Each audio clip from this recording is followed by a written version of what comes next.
халық жалпы қазіргі кезде бассыз қалған сияқты. Ойына келгенін істеп, әйтеуір қолынан келгені өз көңілін өзі көтеріп тойлап жатыр. Кейбір өңірлерде атын атап түсіністемей қойып, өздері біледі ғой, аптаның 7 күні той.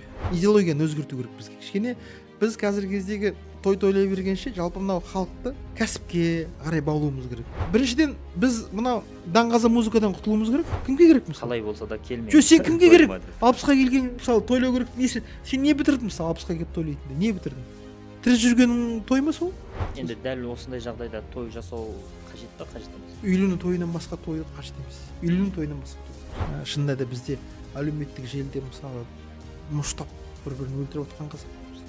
Аямайды бір-бірін. Өкінішке қарай. Апай не дейді? Өсек өтірік мақтаншақ, еріншек бекер мал шашпақ. Бізде осының бәрі бар қазір. Сондан ретімен тойды тойлау керек. Бірақ негізгі бірінші еңбек ету керек. Еңбек етсең ерінбей, тояда қарын тіленбейді. Абай айтады. Ассалаумағалейкум, құрметті оқырман. Омар Жәлелұлы YouTube арнасындамыз. Ұзақ уақыт үзілістен кейін бүгін қоғамдағы өте өзекті тақырыптың бірі той мәселесін талқылайық деп алдарыңызға шығып отырмыз. Олай болса, микрофон алдында әдеттегідей мен Мағжан Ақанұлы, ал той тақырыбын тереңіне бойлайтын, тереңінен тарқататын абайтанушы, филология ғылымдарының кандидаты, өздеріңіз сүйіп тыңдайтын Омар Жәлелұлы. Аға, қош келдіңіз. Қош көрдік. Той тақырыбын бүгін айтайық деп ниеттеніп отырмыз. Тақырыпқа бастамас бұрын жалпы оқырмандардан сұрақ бар, толассыз келіп жатқан хаттар бар. Көрінбей кеттіңіз, қайдасыз, немен айналысып жатсыз дейді. Сол оқырмандардың сұрағына да қысқаша жауап бере кетейік. Шығыста бір жақсы даналық бар. Жақсы арыстан орман ішінде жүреді дейді. Көзі көріне бермейді дейді. Сол сияқты біз де сол өзіміздің шығармашылық жұмыспен айналысып жатырмыз қазір. Шығармашылық жұмыспен айналысқаннан кейін көбінесе сол жылт-жылт етіп көріне бермеуге тырысамыз. Өйткені әрбір уақыт қазір өте бағалы. Әрбір минут, әрбір секунд, әрбір сағат қадірлі. Өйткені уақыттың қадіріне жететін жасқа келіп қалдық қой. Абайдың жасына келеміз, Алла қаласа, биыл. Меніңше сол шығармашылық жұмысты бірінші орынға қойғандықтан біз осы мынау халықпен байланысымызды кішкене үзіп алған сияқтымыз, бірақ біз қашанда қалайда жиған тегенімізді осы халыққа береміз ғой, өзімізбен алып кетпейміз. Өте керемет, түсінікті. Иә. Олай болса, осы той тақырыбындағы бүгінгі подкастымыз үзілгенді жалғайтын мәнді де мағыналы керемет шығарылым болсын. Иә, бұл той мәселесін енді бұрыннан қозғап жүрміз ғой біз, бірақ халық сұрап жатыр да. Өйткені ойлы адам қазіргі тойдан шаршап қайтады. Бұл мәселені қалай шешеміз? Жалпы той мәселесіне деген көзқарасымыз қандай болу керек? Мартин Хайдеггер айтады ғой, кез келген мәселені шешу үшін сұрақтың астына қою керек дейді. Сұрақтың астына алу керек дейді. Өте керемет. Біз сұрақтың астына, біз той дегеніміз не? Бұрынғы қазақтың тойы қалай өткен, қазіргі қазақтың тойы қандай мағынаға ие? Осы мәселелер туралы қарастыруымыз керек қой деп ойлаймын. Иә, олай болса мен аз кем зерттеп, тойға байланысты негізгі сұрақтарды дайындап келдім. Әріден бастайық. Айтқаныңыздай, қазіргі тойлар белгілі. Қалай болып жатыр, халық қалай барып, қалай қайтып келіп жатыр ол тойдан. Ал бұрынғының тойы жалпы қалай болған? Қандай рухани, тәрбиелік мәні болған? Той деген сөздің өз мағынасы, түбірі тойыну деген мағынаны береді. Тойлау. Негізі сонда өзі айтып тұр, бұл 100% бүкіл халық тойламаған. Бұл негізінен тойынған адамдардың ісі ғой. Той жасау. Иә, той деп тұр ғой. Мысалы айтады, тойдан тойып қайттым дейді. Сондан сөзіміз дәлелді болу үшін қазақтың өзінің дүниетанымына үңілейік. Қазақ айтады, той тондынікі, ас аттынікі дейді. Яғни көрінген адамдікі емес деп отыр. Сонда тон дегеніміз ол байлықтың белгісі. Орамал тон болмайды, жол болады дейді ғой. Сонда бұл тон дегеніміз тек қана материалдық киімді білдірмейді. Тон дегеніміз жалпы барлықтың, байлықтың, жалпы мына Құдай тағала өзі адамға байлығың үстінен көрініп тұрсын дейді ғой, Алла тағала. Жақсы киініп жүріңдер, сол қазақ өзі барын үстіне киініп жүрген бұрын. Сол тондар ол көрінген адамда болмайды екен негізінен. Қазақ айтып отыр, той тондынікі дейді. Енді ас, ол да тойдан бірде-бір мысқал кем емес, мәнісі, ол аттынікі дейді. Жаяу адам мысалы асқа бұра алмайды. Ас деген мыңдаған шақырым жерде ас болуы мүмкін, мысалы, асыр ас беріп жатыр дейді. Сондан бұрын қазақта бұл мәселенің бәрі реттелген еді. Кедейлер той жасады дегенді мен естімеппін, мысалы. Тарихта жоқ қой, мысалы, бір бәленбай кедейдің тойы деген мысалы мен естімеппін. байдың тойы деп естимін. Иә, мысалы ол Сағынайдың асы дейді мысалы, иә. Бұрынғы қазақ қоғамы, мысалы біз білетін 19 ғасыр, 18 ғасыр, онда халық ел болатын. Ел дегеніміз сапасы өте жоғары. Көптің жаңағы елге айналуы үлкен процесс, негізі жоғары процесс. Ұзақ уақытқа, мысалы сонда біздің ұстазымыз Жамбыл Артықбаев айтады ғой, негізінен мынау біздің қазақ хандары дейді, жалпы халықты осы 5 ғасырдың ішінде ел қылды дейді. Үлкен жұмыс жасалды. Яғни бұл жерде рухани, психологиялық, әлеуметтік мәселелер бар. Халықтың сапасы артады. Сапасы артқаннан кейін оның тойы да мәнді мағыналы өтеді. Сонда мысал келтіретін болсақ, мысалы бұрынғы қазақтың тойларында, мысалы ас пен той негізінен өзі бір мағынаға ие ғой. Сонда қарасаңыздар, онда тең теңмен тезек қапымен деген принцип сақталады. Үлкендер мысалы үлкендерді ақбоз үйлерге күтіп, мысалы, Өскенбайдың асында Абайға мысалы бір үй түйеді, мысалы, ол бөжейлерді күтеді, мысалы, Абай. Сонда қарасаңыздар, бұрынғы қазақтың асында, тойында 300-ге сауын айтады. Сонда 300-ге сауын айтқанда, кеудесінің намысы бар ықпалды байлар сол тойға өз үлесін алып келеді. Яғни саба-саба қымызымен келеді, үйір жылқысымен келеді. Олар енді өте үлкен сән салтанатпен өткен, және ол кезде қазақ тойдан шаршау емес, қуат алып қайтқан. Неге? Жал жая, қазы қарта, қымыз тартылғаннан кейін әлбетте қызу мәжілістер болады. Ол жерде ел мәселесі талқыланады. Ел, жер, сыртқы ішкі экономика. Одан кейін ол ақсақалдардың алдында Біржан Сал, Ақан Сері сияқты өнер майталмандар өнер көрсетеді. Классикалық қазақтың өнерін көрсетеді, мысалы. Күй тартылады. Жастар жағы енді олар тойда көбінесе күш сынасады. Яғни дене тәрбиесімен айналысады. Бәйге болады, көкпар болады, теңге алу болады, аударыспақ болады. Кешке қарай үлкендер демалып жатқанда жастар ақсүйек ойнайды, мысалы, иә. Сонда қарасаңыздар, ол жерде қазақтың тойы ол бір шын мәніндегі өнер деңгейінде өткен. Ол басқа той. Шығармашылық сөз бе? Енді қазіргі тойларды біз қазір шетінен тоқталамыз. Жаңағы дастархандағы ысырапшылдық, кеткен уақыт, шығын, тағысын тағы. Бірақ қазіргі тойлардың бір артықшылығы бар ма? Енді кем тұстарын айтамыз, бір артықшылығы болса, соларды да тілге тиек етіп. Қазіргі тойдың артықшылығы, қазір халық жаппай той жасай бастады. Мысалы, бай кедей деп бөлінбей, мысалы, той қазір әркімнің үлесіне айналды. Қазір ақырындап негізі мынау тойдың несі қалыптасып келе жатыр. Мәдениеті? Жоқ, деңгей. Мысалы, көпшіліктің тойы бар. Көпшіліктің тойы стандартты той. Бұл енді даңғазамен өтеді. Көпшілік дейді ғой. Абайда көп дейді ғой, сол. Көптің тойы даңғазамен өтеді. Одан адам, егер сол көптің ішінде бір ойлы адам барып қалса, ол жерден құлазып қайтады. Енді орташа тойлар бар. Орташа тойлар, олар кішкене элиталық деңгейде өтеді. Мысалы, даңғаза музыканың орнына, мысалы, классикалық музыка көбірек қойылады. Адамдарға еркіндік көп беріледі. Одан кейінгі жоғарғы элитаның тойы бар, ол басқаша өтеді. Соны тойдың өзі қазір іріктеліп келе жатыр ақырындап. Бірақ жалпы қазіргі қазақ сол көпшіліктің тойынан зардап шегіп отыр. Ұлт ұстазы Абай атамыз өзі тойды жек көрген ғой. Тойды жек көрген, оны сынаған, мысалы. Сонда Абайдың білімден шыққан сөз деген өлеңі бар. Сонда Абай айтады ғой. Сол кезде қазақтың несін қарайды. Қалпы дейді ғой, рухани қалпы қандай деген Абай айтады. Жас баладай жеңсік қой дейді. Жалпы ештеңе өзгерген жоқ. Біз де жас бала сияқтымыз ғой, қазақ халқы. Жеңсік қой дегеніміз, жеңсік дегеніміз мысалы нәпсінің қалауы ғой. Жеңсік құмар дейді ғой. Жеңсік дегеніміз бір нәпсі үнемі бір нәрсені қалап тұрады, жаңадан құмартып, жаңадан жаңа жеңсік ас дейді, мысалы. Сонда Абай айтады, жас баладай жеңсік қой дейді. Қазақта айтып отыр сол кезде. Қазір қазақта сондай жас бала сияқты. Жас бала мысалы не әкелді екен, қандай тамақ болды екен, тойға кім шақырыпты, қандай артистер келіпті, қандай әншілер келіпті, жеңсіктік жаңағы. Сонда Абай атамыз айтады, жас баладай жеңсік қой. Неге дейді? Сұрақ қояды да, өйткені байлаулы емес ақыл ой дейді. Көрдіңіз бе? Сонда ақыл ойы байлаулы емес халық ол жеңсік қой, яғни нәпсінің жолына түсіп кетеді екен ғой. Тойлай береді. Кететсе тойлайды. Иә, неге? Өйткені ақыл ойы байлаулы емес дейді. Ежелгі Римде Римде құлдар қоғамында сонда шыққан сөз бар. Құлдарға екі ақ нәрсе керек дейді өзі. Сауықпен. Ойын сауық пен нан дейді. Нан және ойын сауық дейді өзі. Неге? Өйткені құлдарда ақыл ой жоқ қой. Олар мысалы келдім қайдан, қайтсем пайдам, өлген соң не болам деген сұрақты өздеріне қоя алмайды. Неге? Өйткені олар құл. Біз Ресей империясының отары болдық қой. Қазір айтқанда құлы болдық қой, иә. Құлдықтан әлі сол арыла алмай жатқан сияқтымыз. Біздің де қазіргі кездегі тойшылдығымыз нағыдай. Халықтың бір белгілі бір арман мұраты алдына қойған байлаулы ақыл ой дейді.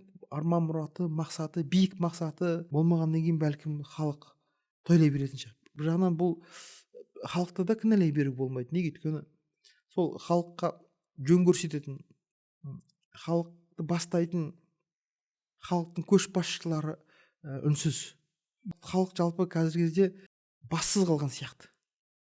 Ойына келгенін істеп, әйтеуір қолынан келгені өз көңілін өзі көтеріп той тойлап жатыр. Ал енді ақырындап мына айналама көз салатын болсақ, дамыған, есейген халықтар, яғни ешқашан ешкімге отар болмаған, иә, дәл біз сияқты той тойламайды. Неге? Өйткені тұрмыс, технология, экономика, қауырт, қызу өмір той тойлауға мұрша бермейді.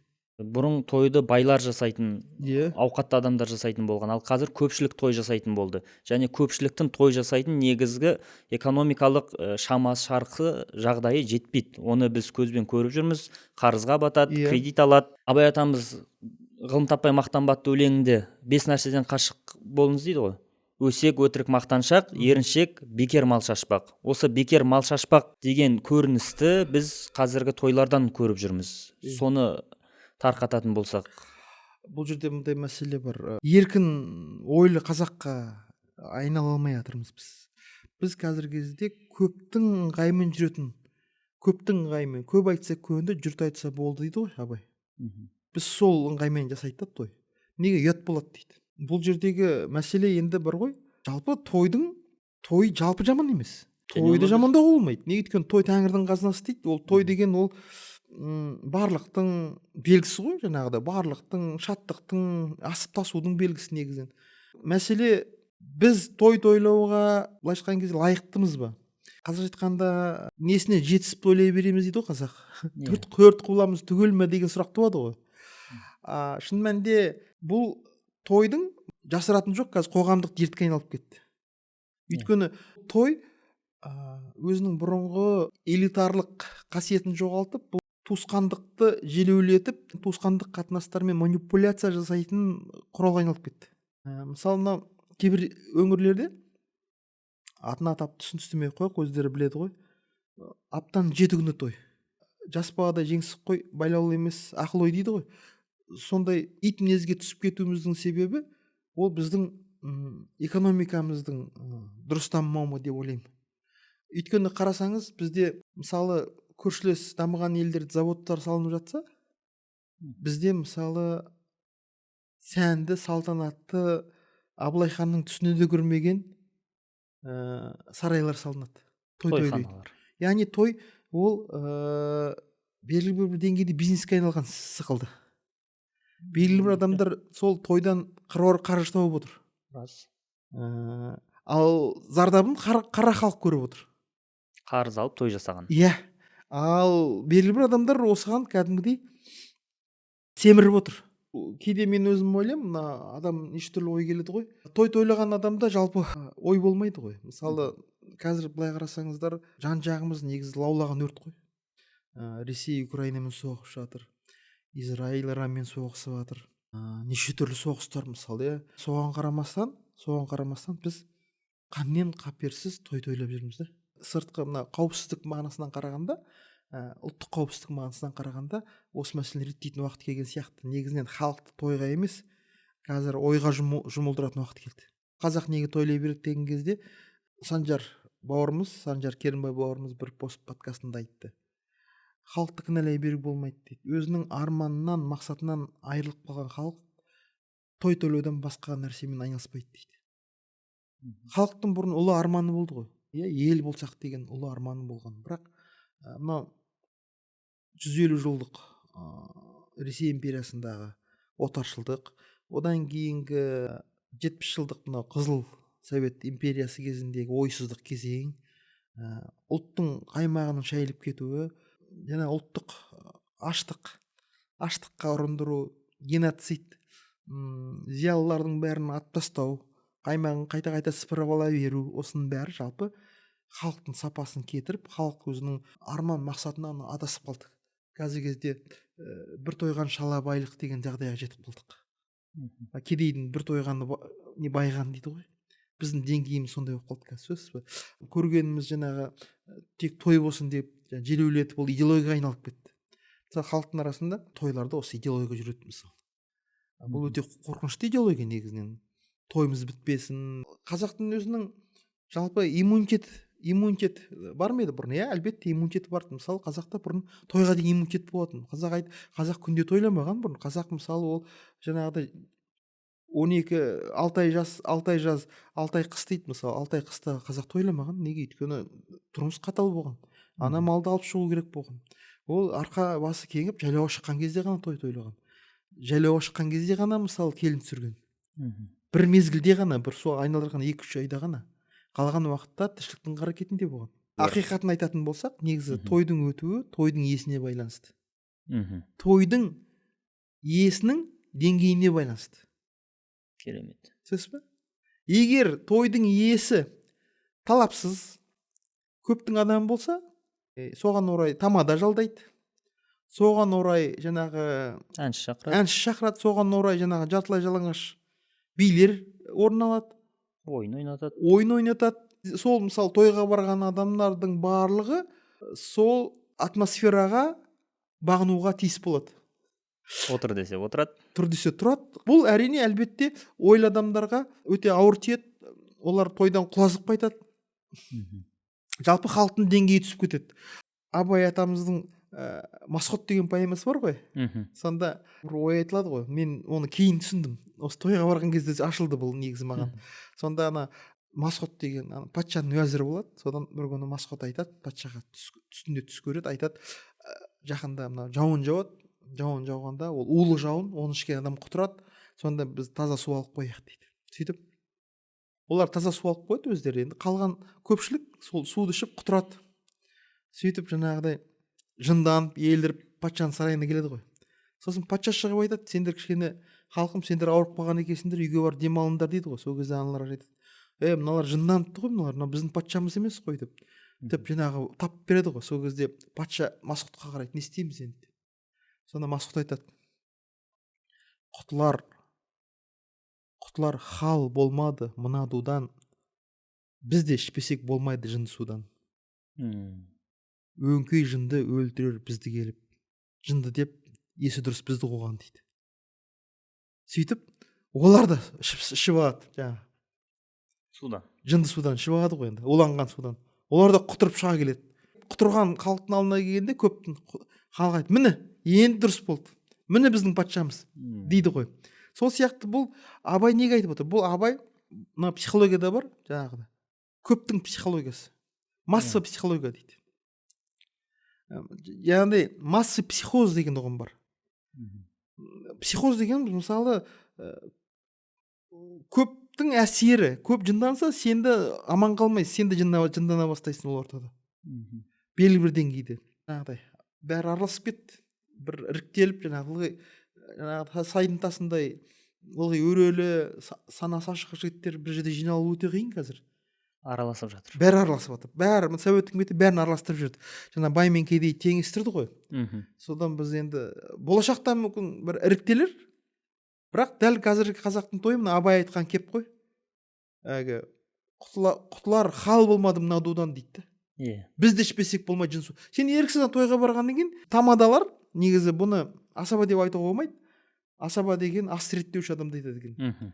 Бұл той басқарушы деп айтайық қазақша. Той басқарушылар олардың да деңгейі әртүрлі болады. Ана мен айттым ғой, енді мүмкін ең жоғары деңгейде бар шығар біз білмейтін тойлар, бірақ көбінесе біздің тойлардың басым көпшілігі көптің тойы. Массаның тойы ғой негізінен, көптің тойы. Арзан әзілге, ол ішінде сен оның ішінде батырда бар, бағланда бар, кедейде бар, деңгейлер әртүрлі адамдар бар. той басқарушы жігіттер сол ана массовый психозға ахуал орнатады. Байқадың ба, абай не дейді? Құтылар хал болмайды дейді. Хал дегеніміз ол ішкі жағдай, сыртқы жағдай емес, хал жоқ дейді, сөз бе? Сонан бізді ішпесек болмайды жын суды. Сен еріксіз жындана бастайсың. Еріксіз сен көптің ыңғайына көніп, жаңағы масса психозға сен де ішіне кіріп, сол рөлді ойнай бастайсың. Бұл әлбетте тойдың негізгі мағынасын жоққа шығарады. Неге? Өйткені бұрынғы 20 ғасырда совет үкіметі кезіндегі ауылда өтетін, палатка өтетін тойлар әлдеқайда мағыналы болатын. Неге? Өйткені бұл тойдан адам тек қана қарны ғана емес, көңіл тойып қайтатын. Неге? Бұрынғы қазақтың тойы палаткада өтсе де, ол халықтың тойы болатын. Халық кәдімгідей дайындалатын ол тойға. Мына көтермесе көңілді кір басады дейді. Әнсіз өміріме қаңсымай ма, көкірегін дерт басып жаншымай ма дейді ғой Мұқағали ақын. Сол сияқты ауыл кеші көңілді деген жинақтар болатын. Халық кәдімгідей дайындалатын. Сөйтіп шын мәніндегі ел іші өнер кеніштеп, сол тойда ешқандай әнші шақырылмайтын, арнайы асаба да болмайтын. Мысалы, сол ауылдың бір жігіт сол тойды басқара беретін. Өзімізді талай көрдік. Бірақ халық керемет демалып қайтатын. Неге? Ана қарсы жақтан келген құдалар болсын, сол елдің адамдары үшін небір әншілер шығатын. Халық ән айтатын, кәдімгідей ішіндегі шерін шығаратын, көңілін көтеріп, көңілін емдеп қайтатын. Қазіргі тойларда қарап отырсаңыз, музыканың қаттылығы сондай, қасындағы адаммен де сөйлесе алмайсың. Бұл мындай мәселе. Бұл әдейістелінеді. Негізінен айтып отырмын ғой, жаңағы жынды су ғой. Жынды су деген масса психоз. Сен анау ахуалдан шықпауың керек. Сонда қатты музыка қойылады. Адамдарды сөйлесуге мұрша берілмейді. Барлығы жаңағы той басқарушының аузына қарап отыру керек. Той басқарушының ыңғайымен жүріп тұрып, соның ыңғайына ығына жығылу керек. Бұл әлбетте жалпы мынау тойдағы жаңағы автократиялық тоталитарлық әдіс қой негізінен. Ал енді той деген нәрседе бұл той тәңірдің қазынасы дейді. Еркіндік болу керек. Мысалы, классикалық музыка ойнап тұру керек. Мысалы, неге мысалы біз жаңағы жынды музыка ғанмен билейтін кезде адамдар билеп, кәрмен жасты қосудың да қажеті жоқ. Қазіргі кезде ақылды жігіттер негізінен мен байқадым, сол той болатын алдында үлкендерді бір шақырып алады. Түсте ас беріп, жаңағыдай оларға баталарын алып шақырып алады да, кешке қарай тек қана жастарды шақырады. Бұл да бір жақсы нәрсе негізінен. Бұрынғы қазақтың классикалық тойына кішкене келіңкірейді. Халықтың негізгі идеологияны өзгерту керек бізге. Кішкене біз қазіргі кездегі той тойлай бергенше жалпы мынау халықты кәсіпке қарай баулуымыз керек.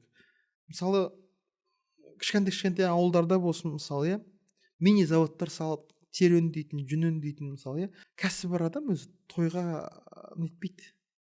Тойға елікпейді негізінен. Ол мақсаты бар, арманы бар, сөз бе.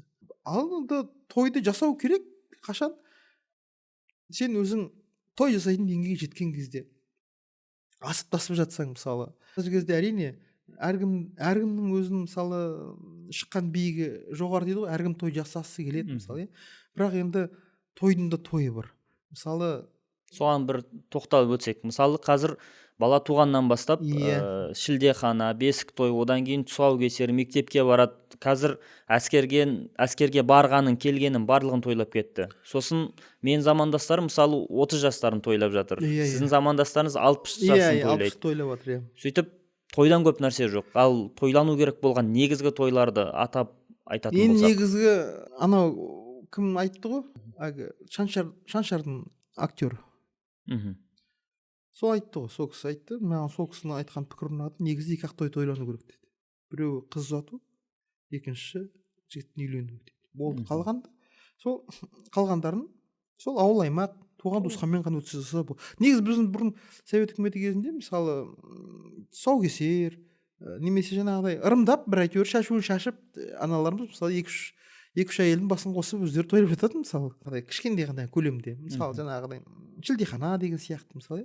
Шілдехана қазір мысалы шілдехананың өзі жаңағы тілашар дейді, мектепке барғанның өзі өте үлкен 100-150 адам деген енді ол шағын той емес мысалы. Бұл енді былай ғой, енді байдың асын бай ұстазанады дейді. Енді жоқ, оны байлар жасап жатса ешқандай сөз жоқ. Той жасамайды деп айта алмаймыз, бірақ бір мәселені айту керек та. Жалпы бұл той жасаған адам ойсыздық қой негізінен. Ойсыздық неге? Өйткені қаншама адам жұмыстан қалады, қаншама адамның отбасылық бюджетіне зиян тиеді, сөзсіз бе? Қанша адам мысалы тойға не апарарын білмей қарыз ақша алып жүреді. Мысалы өздері алатын 200-300 мың, оның тойға 50 мыңын апарсам, аптасына 7 рет той болса, өзінің мысалы 3 кредиті болса, қалай тойға барады мысалы? Бірақ қазақ намысқа тырысып ұят болады деген желеумен бар. Енді мен осы ойлы жігіттерді білемін елдің ішінде, тойға мүлдем бармайды. Мынау айтады, мен тойға бармаймын дейді. Олар менің туысқандарым дейді, оларды біліп алған дейді, мен шақырмайды да дейді.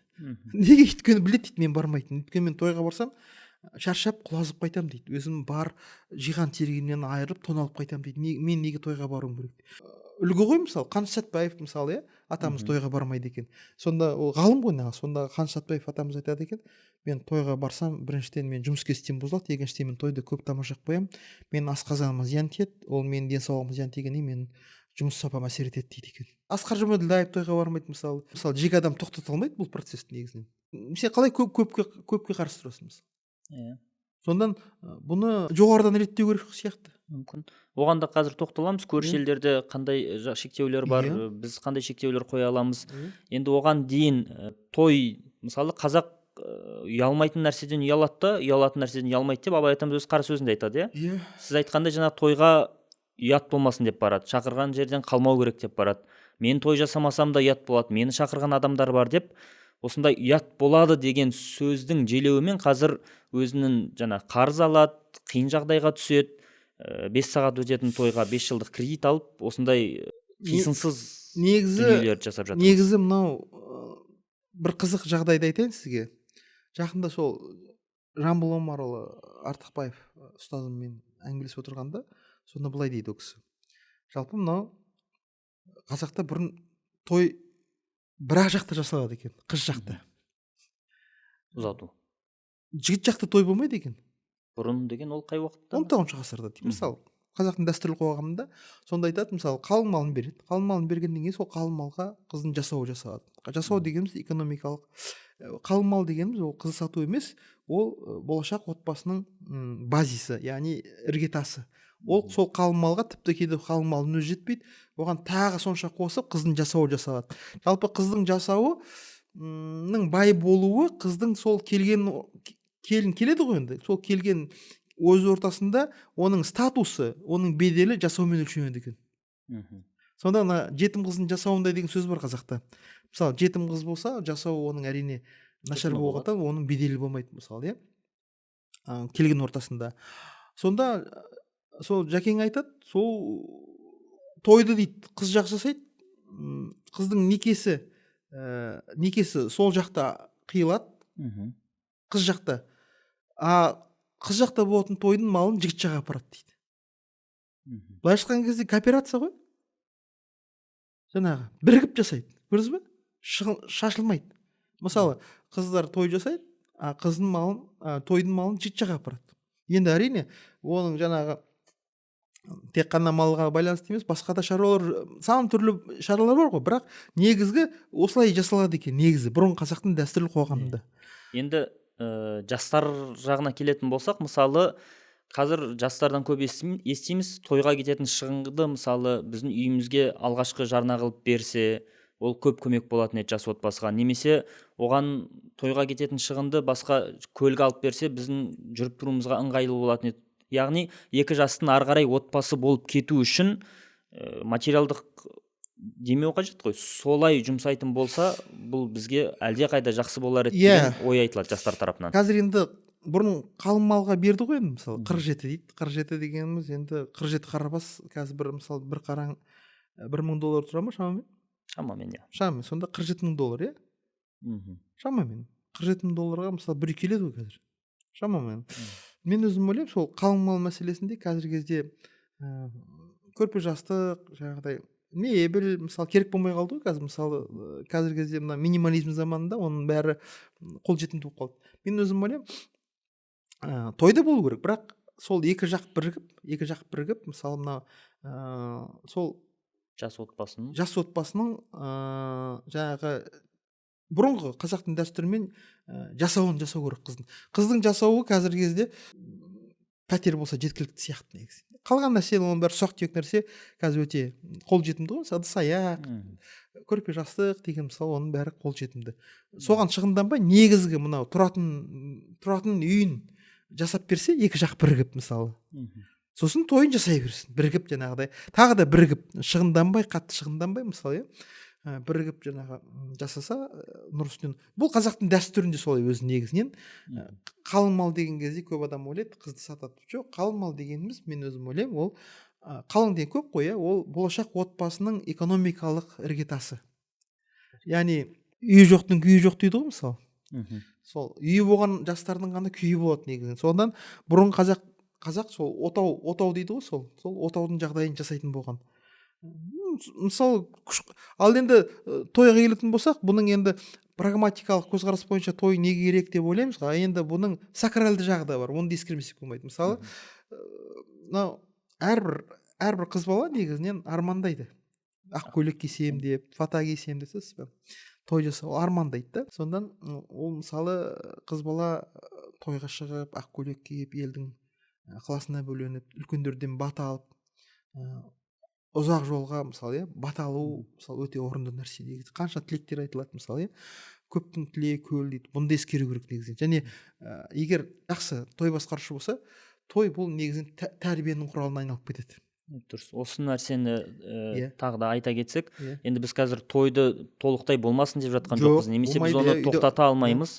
Белгілі бір деңгейде тойлар бола береді, сапасын арттыруымыз қажет, және сапасын арттыру үшін той басқарушының мәдениеті, деңгейі, сапасы жоғарылау керек. Енді сол үшін қандай жұмыстар жасалса болады, әлде қандай сұраныс арту керек? Мен өзім ойлаймын, мына той басқарушылардың мәдениетін көтеретін курстар ұйымдастырылу керек, тренингтер өткізу керек. Мысалы, деңгейі төмен болса, тойға шақырмау керек. Неге? Өйткені қазақта сөз бар. Аяғы жаман төрді бұлғайды, ауыз жаман елді бұлғайды дейді. Мысалы, ауыз жаман парықсыз, парасатсыз той басқарушылар мысалы, сол тойға барған мысалы адамдардың мысалы деңгейін түсіріп, оларға моральдық, рухани зиян тигізіп жатқан аса нелерді, тамадаларды көріп жүрміз. Негізі ол жазалану керек. Неге? Өйткені оның қақысы жоқ қой. Мысалы, адам аппақ көңілмен келеді тойға, жақсы сөз естеймін деп, парасатты, абыройлы қалжың естеймін деп келеді. Ол өзінің парасатсыздығымен, өзінің мәдениетсіздігімен мысалы қанша адамға зиян тигізіп, оны көріп отқан жастар бар, мысалы, жас балалар бар, мысалы.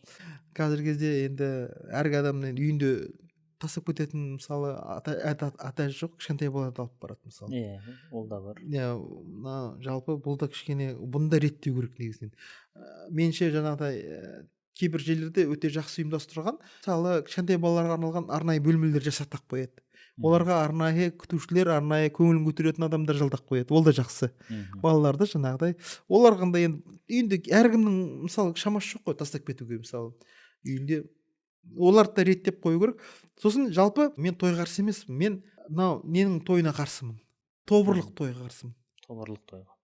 Ашығын айту керек. Жалпы тобырлық тойдың сапасын көтеріп, елдің тойына айналдыру керек.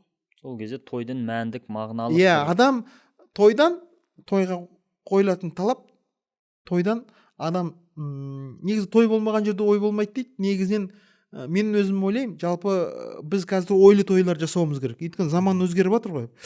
Мысалы батыста мысалы дамыған елдерде, Еуропада, Америкада мысалы кешкілік ас дейді мысалы, олардың тойларында мен бақылаймын, көбінесе мынау фильмдерден көреміз ғой. Олардың тойларында ақырын ғана музыка ойнап тұрады, классикалық. Сосын онда бизнес корпорациялар, әртүрлі мүдделі топтар шақырылады. Бізде солай болса қанекей. Содан сол жерде мысалы атағы шыққан, өте сәтті, дәулетті сондай бизнесмендерге бизнеске жаңа кірген адамдар таныстырылады. Роуд дейді ғой өздері. Нетворкинг. Вот солай болу керек бізде де. Яғни біздің тойларымызда мысалы мәселе шешілу керек. Мысалы, бұрын қазақтың тойында ақсақалдар жиналып осы мәселені шешетін де. Жер мәселесі, жайылым мәселесі. Тойда ақылдасады, түсінсіз бе? Сосын құдалық мәселелер шешілетін. Ішкі сыртқы саясат шешілетін. Бұрын қазақ жайды ойламайтын, шаруаны шешіп отыратын. Біріншіден біз мына даңғаза музыкадан құтылуымыз керек, классикалық музыка қойып қою керек. ақырын ғана музыка ойнап тұру керек. Мысалы тәттімбеттің күйлері, моцарттың музыкасы, мысалы бетховен музыкаларын қойып қойсаңыз болады. соны келген адамдар мысалы тойға енді айлап жылдап бір бірін көрмеген адамдар жиналады, туысқандар, еркін әңгімелесіп отырсын. Мысалы ақырын бізде барлығы бір шаблонға, бір стандарт, бір стандарт сөз. Бәрі көтеріліп шығу керек, отыру, тұр десе тұру керек, аяғыңды көтер, қолыңды көтер, өзің есін шығарт. барлығы тілек айту керек. Барлығы тілек айту. Не барлығы, мысалы бір әулеттен бір адам тілек айтса жетеді. Мысалы атын атап, мысалы бүгін осындай әулеттен мысалы осындай адамдар келіп отыр, сол әулеттің атынан мысалы осы адам шығады, болды, бір адам жетеді. Мысалы бізде қазақ өзі қызық, тойға шақырса қиналып барады, жаңа қаражаты бар, басқасы бар. Ал тойға шақырмаса негізі баратын бір жағдай болмай тұр дәл сол уақытта, бірақ шақырмады деп ренжиді шақырмаған адамға. Ал енді тілекте де дәл солай. Тілек сөз сөйлемедім, атым аталмады деп ренжиді. Бұны енді ортасын табу керек. Бір қазақтың көңілі бір атым насыбайдан қалады дейді ғой. Әр адам мысалы барғаннан кейін тойға еленгенін қалайды аталып. Бұл психология ғой. Сондан атын атау керек. Мысалы осы тойға осы нағашылар келіп отыр, мысалы бәрін атын атап, сол нағашылардың атынан мына кісі сөйлейді, болды. Құда атайшы, құда қайда атайшы. Сонда адамдардың уақытын алмайды. Сосын сөз сөйлену керек. Әрине адам тілегін айтуға келеді ғой. Мысалы адамдар тілегін айтқысы келеді. Біреулер мысалы өмірлік тәжірибесімен бөліседі. Мысалы жақсы тілек жарым ырыс дейді, мысалы жақсы сөз жарым ырыс дейді. Оларды да тыюға болмайды. Бірақ олардың әр нәрсенің мөлшері бар. Мысалы мөлшерін асырса. Сонда мен өзім ойлаймын, бұл тойдың мәдениеті мынау негізгі жақсы той басқарушы өзі ішкі интуициясымен осыны реттеп отыру керек негізінен. Ақырын ғана адамдарды ренжітіп алмай, үлкен өнер ғой негізінен. Мысалы көпшілік жиналады, мысалы тойға барғаннан кейін, енді сен қазақта сөз бар, атыңды атап сыбағамды итке таста дейді. Мысалы сен тойға барып атын ата алмаса, әрине сен де ренжисің, мен де ренжимін мысалы. Сосын жаңағыдай той жасамаймын, баламды ақшаға бере саламын деген дұрыс емес. Неге? Өйткені ол жастар қыдырып үлгереді, Құдайға шүкір. Ол сол тойға қарап тұрған жоқ қой, мысалы қыдырып үлгереді. Жастар үлкендердің бұл жерде тойдың өзінің тәңірдің қазынасы дейді ғой негізі. Қазақ тойы тәңірдің қазынасы дейді. Сонда мен өзім ойлаймын, бұл анау адамның ішкі бір жүрегінің түкпірінде жатқан сырлар, тілектер айтылады, бата беріледі, жастарға жол нұсқалады. 40-тың бірі қыдыр, 100-дің бірі уәли дей ме? Ішінде мүмкін әулие бар шығар бір адам, мысалы, көптің тілегі қабыл болды. Сондан оның да жаңағыдай прагматикалық көзқарасқа салынып, барлығын жаңағыдай неге суық ақылға бағындырып жүрген меніңше дұрыс емес сияқты. Біз ортасын ұстанайық. Той өтсін, бірақ тойдың несі, біріншіден тойдың шектеу керек. Тойдың санын шектеу керек. Кішкентай нәрселерді үйде, отбасының жағдайында осының бәрі айтылу керек. Осының бәрі теледидардан, радиодан кәдімгідей үгіт насихат ретінде айтылу керек. Ол көпшілік айтпағаннан кейін мәселе болып көтерілмегеннен кейін олар ағыммен кете береді. Ағынмен. Жаңа жоғарыда да айтып қалдыңыз, шектеу қою керек, заңмен шектеу керек пе мүмкін деп. Мысалы көрші Өзбекстанда сондай шектеулер орнатылып жатыр дегенді құлағымыз шалып қалды. Тойдың сағатын, уақытын, келетін адам санын белгілі бір деңгейде шектеп, соны заңдық нормамен реттеп жатқан жағдайлар да бар екен. Ол енді былай, мен өзім ойлаймын, енді мынау тойда бір еркіндік бар ғой, демократия дейді ғой, еркіндік. Бірақ мен өзім ойлаймын, ол заңмен Конфуций айтады ғой, адамды заңмен шектейсің дейді, бірақ ол адам ұятынан айырылады дейді. Адам дейді өзінің санасымен көнсе, ақыл ойымен, өз саналы түрде ол елбіреп тұрады, және ұятын жоғалтпайды дейді. Ол заңмен бәрін шектей беруге болмайды, мысалы. Сондан ол той иесінің жалпы ішкі мәдениетін көтеру керек. Қазақтың жалпы мәдениетін көтеру керек. Қазақ мысалы тойды жасыратыны жоқ, кейбір жағдайларда бизнестің көзі деп қарау, пайда табудың көзі деп қарау, ол дұрыс емес негізінен. Тойды негізінен мына тойынған адамдар асып тасып шүлен таратады дейді, бұрынғы қазақтың байлар той берген, мысалы. Мысалы той дегеніміз былай қараған кезде адам өзінің дәулеті асқан кезде соны жұртпен бөліседі. Солай болу керек негізі. Бұрынғы қазақтың жолы солай. Ал енді сен өзің жарымай тұрып, мысалы, көрпеге қарай көсіл дейді. Көрпеге қарай көсілу керек. Сосын ең басты нәрсе қаржыны тойдан емес, Абай айтқандай, бірінші Құдайға сүйін, екінші өзіңнің қайратыңа сүйен, еңбектенсең қара жерде құр тастамайды дейді ғой. Яғни адам қаржыны өзі табуға тырысу керек. Яғни біреуден күтпеу керек. Тойдан, жалпы мынау Абайдың негізгі актуалдығы сонда. Абай айтады ғой, өзіңе сен дейді. Өзіңді алып шығар, еңбегіңмен ақылың шығар. Қазір сол заман келді. Адамды қазір екі-ақ нәрсе алып шығады. Еңбек және ақыл. Құр еңбектене беруге болмайды жаңағы. Есіл еңбек құршығын, тарқамасын қырсығым. Яғни ақылсыз еңбек ол да нәтиже бермейді. Ақылмен еңбектенсеңіз, Абай айтады ғой, ақылмен еңбектенсең дейді, кім байымайды дейді. Адамдардың өзіне өзі сену керек адам. Ағайынға емес туған. Сосын әр адам ойлау керек. Осы мен мына той жасап жатырмын, мысалы. Мен 30-ға келіп той жасаймын, мысалы, 60-ға келіп той жасаймын. Мен қанша адамның уақытын ұрлаймын. Жауапкершілікті сезіну керек. Иә, сезіну керек саналы түрде. Қанша адамға зиян тигіземін, мысалы. Мысалы, қанша адамдар бар, мысалы, сол тойдан шығып, мысалы, аварияға ұшырап жататын жастар бар, мысалы. Адам өзі ойлау керек, мысалы, осы менің істеп жатқан ісім ақылға сыйымды ма, сыйымсыз ба? Неге адам той тойлайды деген кезде, өзі жаңа қазақ айтады ғой, үйіңде асың болса, біреуде қасың бар ма дейді. Өзің мысалы, мен білем, мысалы, өте дәулетті, өте мәдениетті адамдар, мысалы, көп той жасамайды. Неге? Өйткені олардың өзі өмірінің өзі күнде той. Абай атамыз тағы айтады ғой, егер қолымда закон қуаты болса, мінез өзгермейді деген адамның тілін кесер едім деп. Егер сіздің қолыңызда закон қуаты бар болатын болса, қазақтың тойын қалай жасар едіңіз, қалай болғанын қалар едіңіз? Мен мысалы Машһүр Жүсіп атамызды қолдаймын. Машһүр атамыз айтады, күні түні мал көзде дейді.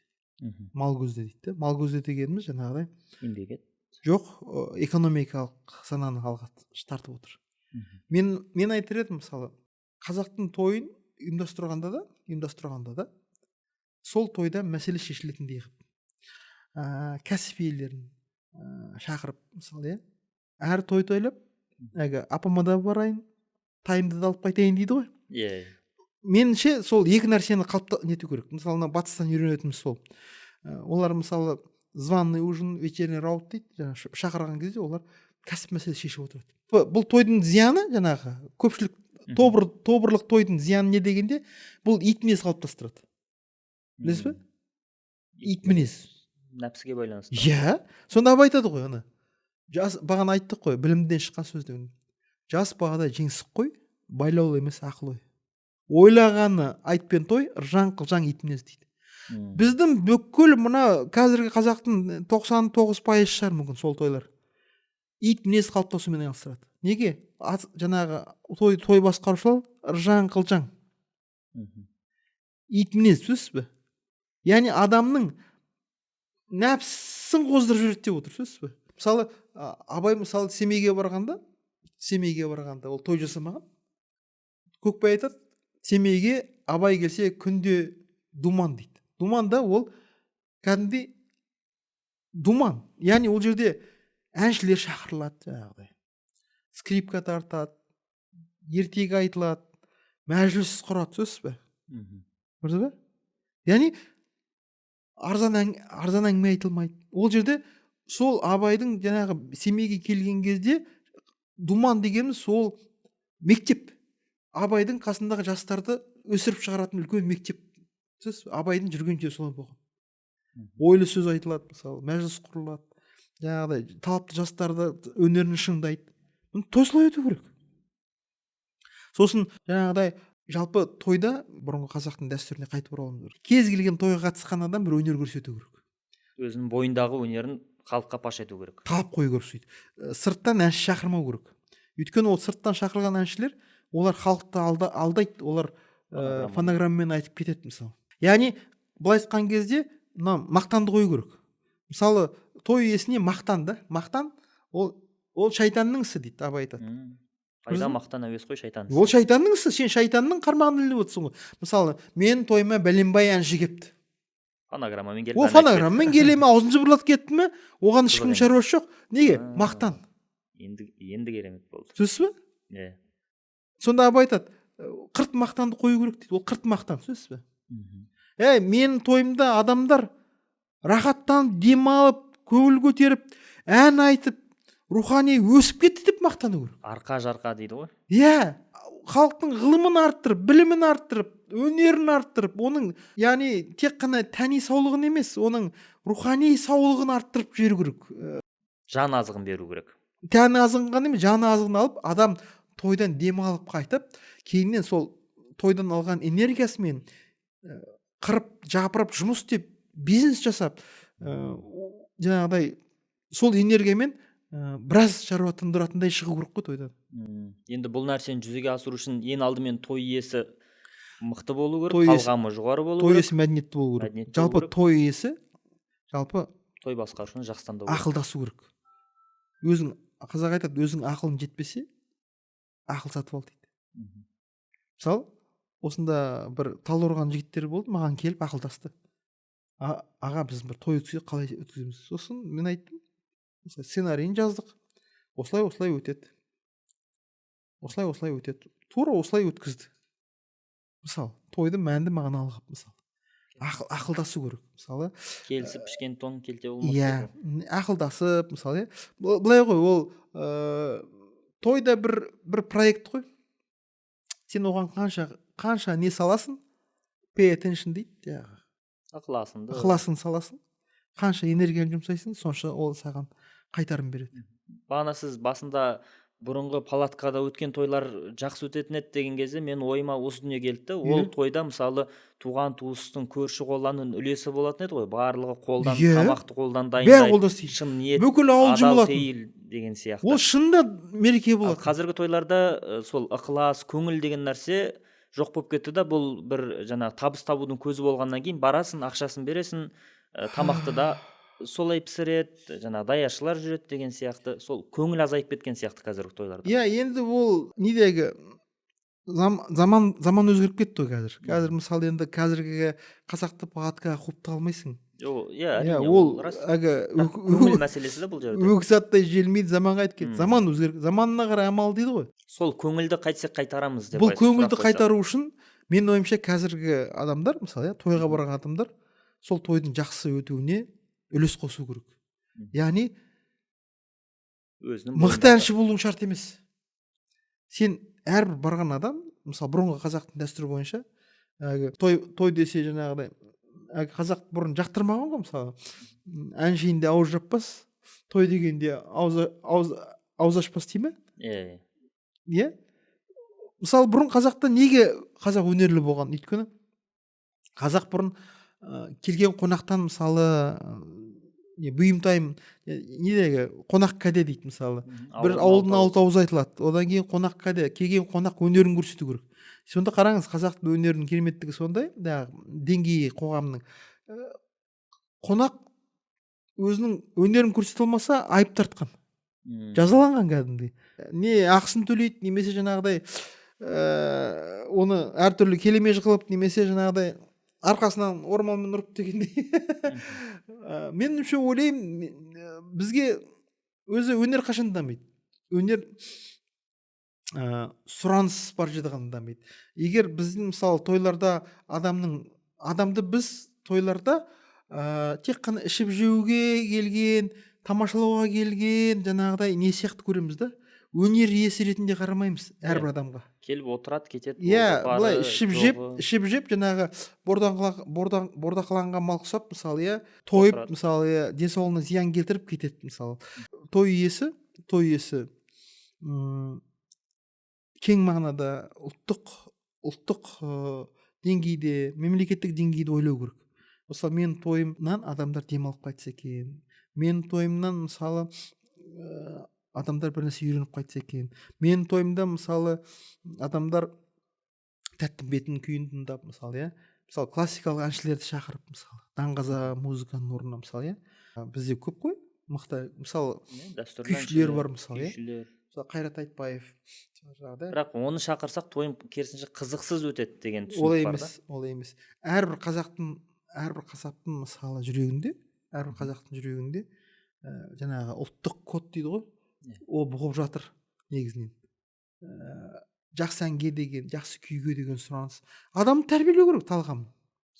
Олардың деңгейіне түспей, керісінше оларды көтеру керек. Мысалы, классикалық әншілерді көбірек шақырып, мысалы, көп қой әншілеріміз, өте көп.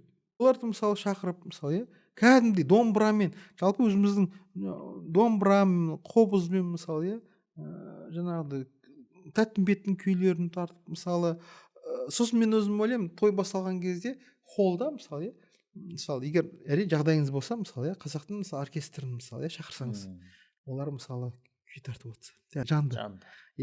Сосын мысалы той өтіп жатқанда да сол оркестр отырса, мысалы ақырын ғана қазақтың күйлерін мысалы той басқарып сөйлей берсін, сөйлегенде мысалы тоқтап қалып жаңағыдай жынды музыка қоюдың қажеті жоқ. Мысалы ақырын ғана мысалы күйлер тартылып, мысалы көп қой қазір өнер ұжымдары, мысалы ұлттық этнографиялық фольклорлық ұжымдарды шақырып, мысалы сосын халықпен жұмыс істеу керек, жаңағы шығарып ән айтқызып сөйлетіп мақалмен жарысып. Кейіннен сұраныс болғаннан кейін адамдар тойға дайындалып келетін болады.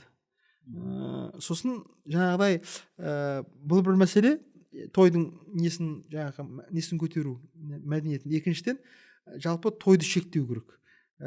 Тойды өзі қазақта көптеген сөздер бар, жаңағыдай арсызға күнде той дейді. Ауыр сөз ғой былай. Өте ауыр сөз. Сонда былай қарасаңыздар өте ауыр сөз. Неге? Өйткені жалпы ол былай екен ғой. Мен көп ойландым осы мәселеде. Неге арсыз деп тұр? Жалпы арсыз деген сөзді жаман мағынасында қабылдаймыз ғой. Шын мәнінде арсыз дегеніміз жүректің тазалығы кетіп қалады екен. Жүректің тазалығы кетіп қалған кезде ар деген жүректе болады ғой.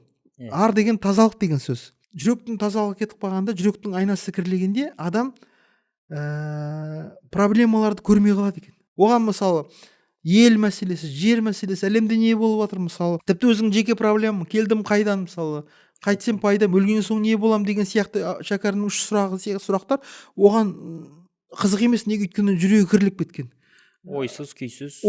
Жаңағы абай айтады ғой, ит мінез пайда болады адам, түсінесіз бе? Ал ит мінез, ыржаң қылжаң ит мінез дегеніміз өзі әулиелер айтады ғой, адамның жүрегі үш жағдайда кірлейді дейді, жаңағыдай көп ұйқы, көп тамақ, көп күлкі, көп сөз. Бұл былайша айтқан кезде сонда үш арсыз бар дейді ғой. Сонда үш арсыз бар деген кезде ұйқы арсыз, күлкі арсыз, тамақ арсыз дейді, түсінесіз бе? Сонда мен ойлайтынмын, олар неге арсыз деп. Әрине олардың арсыздығы, олар адамның бірінші жағынан олар айтып келмейді, көнбейді адамға арсыз. Екінші жағынан олар адамның жүрегін кірлетеді екен. Адамның арын кетіреді екен. Ал жүрек кірлегеннен кейін адам тек қана тәннің қамын ойлап, ойсыз күйсіз жаңағы той тойлап, абай айтқанда жаңағыдай ойлағаны айтпен той, ыржаң қылжаң ит мінезге айналады екен ғой. Бұның неге? Өйткені адам арсызға айналғанда жаңағыдай ақылы оның Құдайдан ажырап кетеді екен. Негізінен абай айтады, жаңағы тағы қайталап айтамыз, өте терең абай айтып отыр. Жас баладай жеңсік қой дейді. Халық жас бала сияқты қазір. Жас бала мысалы от көрсенде қызығады, жеңсікке, мысалы жаңағыдай не дейді, әлгі вертолетпен мысалы келінді түсіреді, мысалы лимузинмен ресторан ішіне кіреді деген, бұның бәріне жеңсіктік қой. Жас баланың ісі ғой негізінен. Атпен кіргізіп жатыр. Ол жас баланың ісі, сөзсіз бе? Ақыл толмаған жас баланы мысалы жаңағы от шашып неше түрлі жеңсік нәрселермен қызықтырасың, сол сияқты. Ол ақылы байланбаған нәрсе, сөзсіз бе? Абай мысалы әкесі Құнанбайға ас берген жоқ қой, мысалы. Оның ақылы байланып тұр. Абай қазір ас беретін уақыт емес, той төлетін уақыт емес, не? Ол сол ақшаны Семейдегі мысалы Құран оқытып Құнанбайға жарлы жақыбайларға таратып берді ақшаны, жаңағы мұқтаж адамдарға. Мысалы сол үшін Абайды сөз қылды қаншама адам, бірақ Абай ешкімді елеген жоқ. Неге? Өйткені ақылы байланып тұр. Ақылы Аллаға байланған адам той тойламайды. Ақылы Аллаға байланбаған адам, яғни жүрегінде, ақыл жүректе болады. Соны Абай айтып отыр ғой. Ол кішкентай бала сияқты болады. Балаға не керек? Той керек, түсінесіз бе? Ересек адамға той керек емес, ересек адамға іс керек, кәсіп керек, халықтың қамын ойлау керек. Мынау тез есіміз жиып, етегіміз жабатын уақыт келді қазір. Қазір той төлетін уақыт емес қой. Мен ана жолы бір тойға бардым, сонда маған бір не келді, ой келді маған. Бұл жаңағыдай ұжымды түрде жындану, түсінесіз бе? Ұжымды түрдегі ойсыздық. Бұл өте қауіпті құбылыс. Бұны тоқтату керек. Туған туыс, және де манипуляция жасалмау керек. Туысқандық қатынастарды алға салып, соларды ілік етіп, адамдарға қысым жасамау керек. реніш, өкпе деген нәрселер көбейіп кетті. Мен тоймай келмесін, сен тоймай келмейсің, ол дұрыс емес. Негізінен туысқандығымен өлшенбейді. Кез келген адам өзі ойлау керек.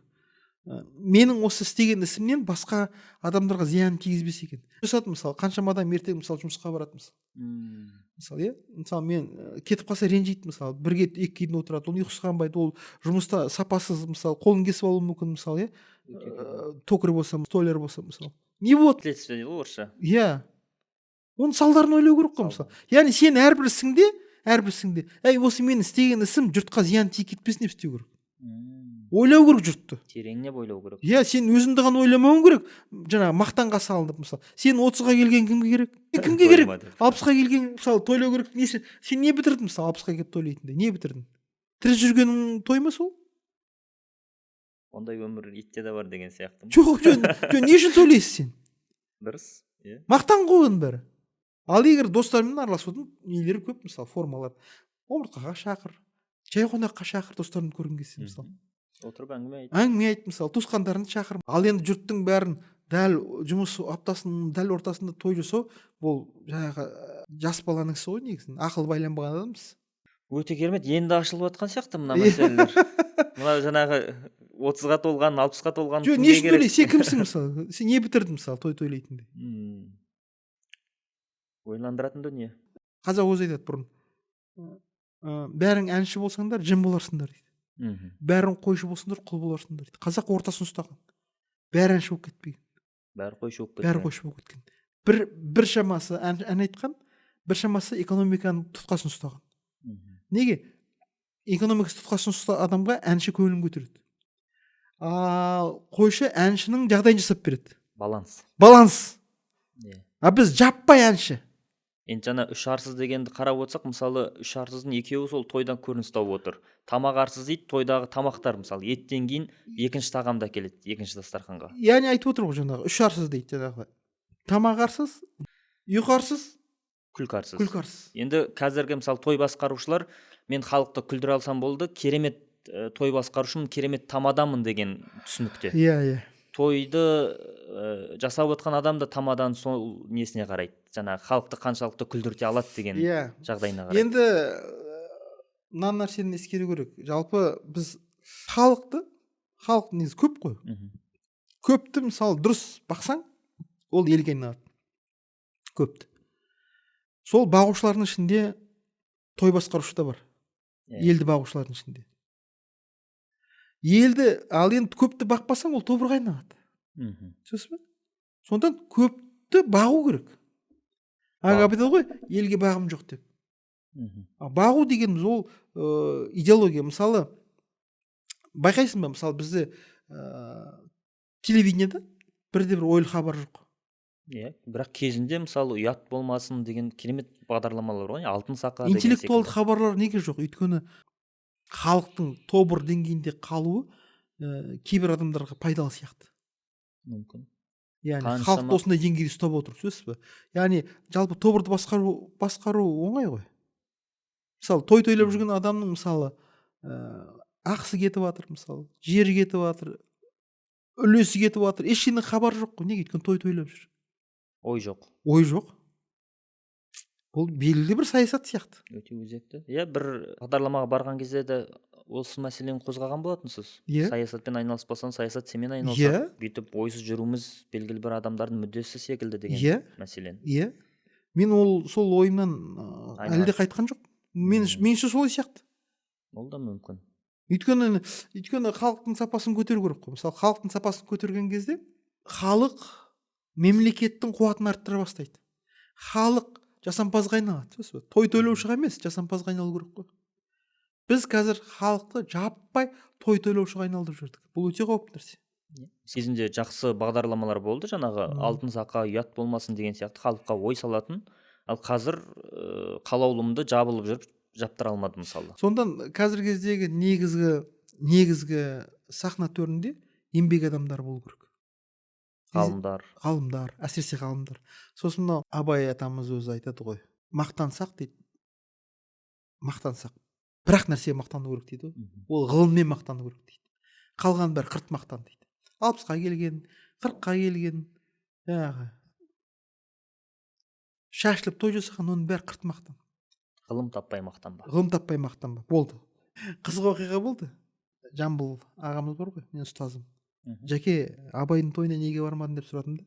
Сол Жәкең айтады, онда Абайды түсінетін адам жоқ дейді. Түсінесіз бе? Абайды түсінген адам негізі той тойламайды ғой. Өйткені Абай өзінің жан тәнімен тойға қарсы адам, ол ойшыл адам ғой. Абай не дейді әлгі? Арсыз болмай атақ жоқ. Алдамшы болын бақ қайда. Ойлы адамға қызық жоқ бұл жалғанда дейді. Ал Абай айтады, әрине, жамандық та көпте дейді. Жақсылық та көпте дейді. Алдыңғысына кім азбайды, соңғысына кім шыдайды дейді. Сөз бе? Жамандық та көпте. Абай айтып отыр, көңілді көтеру керек дейді. Бірақ қалай көтеру? Мәселе сонда ғой, мысалы. Күлкіге байланысты да мысалы. Абыройлы қалжың, сапалы ән, сапалы кеш, неге болмасқа? Абай айтады ғой, мен үнемі күлме деп айта алмаймын дейді. Оған адам жан шыдай ма дейді. Күл дейді, бірақ салынба дейді. Сөз. Біз салынып кетіп тұрмыз ғой. Мәселе сонда ғой. Біз шегінен шығарып жібердік. Мәселе сонда. Рухани адам өзі тұншығып өледі ана тобырдың тойында.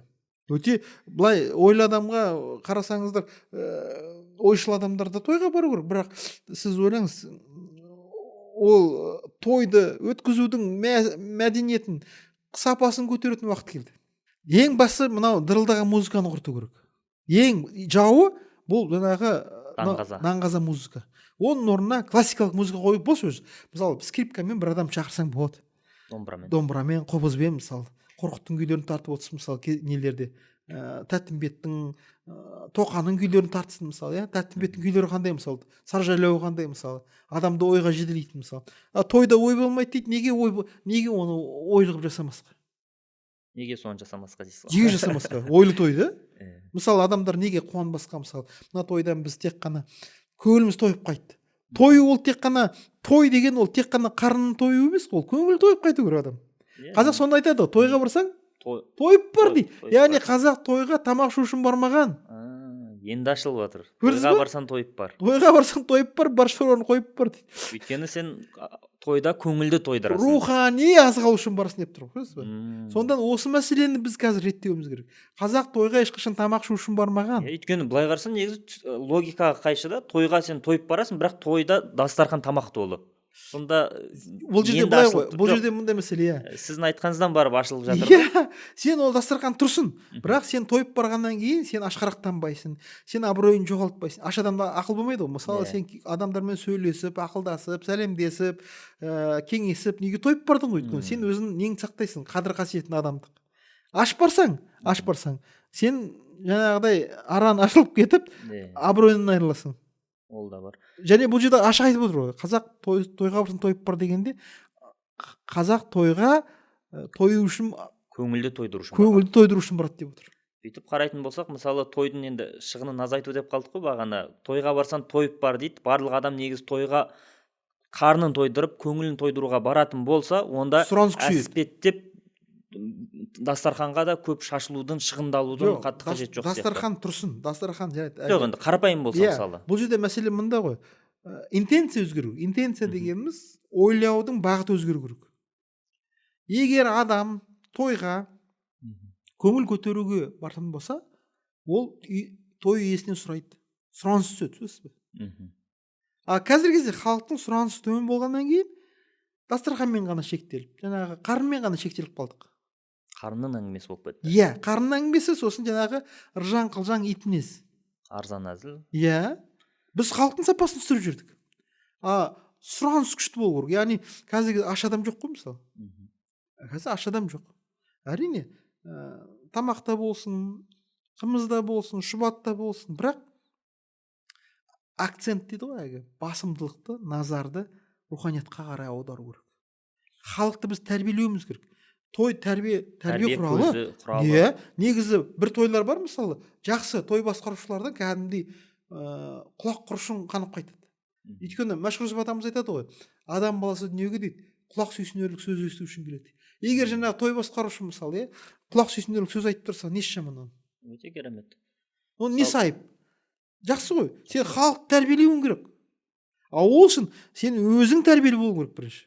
былайша айтқанда тойдың иесіне, той басқарушыға өте талғаммен қарау керек, қатаң талап қою керек. қатаң талап қою керек. айналайын, менің келген қонақтарымның көңіліне күреке түспесін, аузыңа ие бол, арзан әзіл айтпа.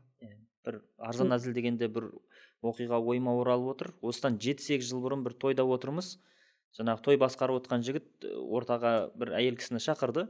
Ана кісіге қарап, үстіңіздегі көйлегіңіз үйімдегі шторға ұқсайды екен деп әзіл айтты да. Енді ол парықсыздық қой. Енді сол маған қылт ете қалды да, мұндай әзіл бола ма деп. Енді бір нәрсе өзгерген шығар деп өткенде бір тойға барып отырсам, дәл сол әзілді 7-8 жылдан кейін тағы қайталап отыр. Бұны айтып отырмын, бұның барлығы әлгі абай айтады ғой, қазақ дейді баласын дейді, қазақ баласын дейді неге береді дейді, молдаға береді дейді, молдаға бергенде ең арзанына береді дейді. Сол сияқты ол той басқарушылардың ең арзаны парықсыз болады, сапалысы қымбат болады. Сен той жасайтын болсаң, сапалы той басқарушыны, бірақ сапалысының барлығы да сен талғамына сай болмауы мүмкін. Тексеріп алу керек. Неңді көрсет, ролигіңді көрсет, тойынды көрсет өткізген, сөйлес, әңгімелес, оның деңгейін байқа, эксперттер шақыр, мына той басқару жарай ма, жарамай ма.